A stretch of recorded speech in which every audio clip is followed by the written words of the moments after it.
C'est la rédaction qui m'a tendu le billet d'avion en me disant « Tu pars pour la Stupilie ». Me voilà dans l'avion. Mon voisin Manchamorve. C'est un combattant de Clouche, la branche armée de l'organisation État Mislatique. Il sera mon guide. Dans sa croyance, manger sa morphe tout en se grattant les selles gauches est une obligation lorsqu'on voyage.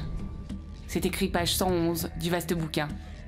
C'est une sorte de communion avec le seigneur du grand plafond. 3 heures plus tard, les pneus touchent le sol de la Stupilie. Pas une femme à l'horizon.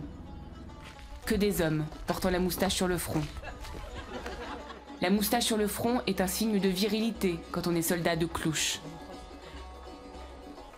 Nous arrivons dans l'antre du redoutable chef Coin-Coin, qui, à ce titre, porte le livre sacré sur la tête en signe d'allégeance au seigneur du grand plafond.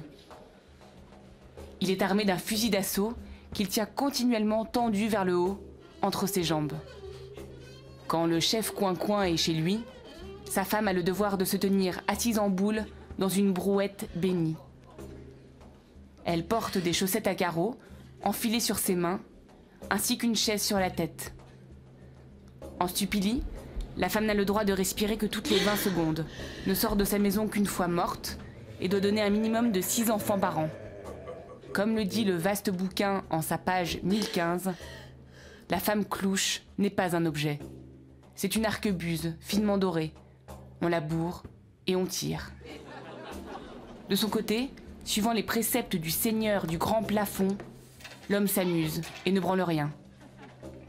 N'ayant pas le droit de parler, ma bouche de femme étant considérée comme une niche à port galeux, je repars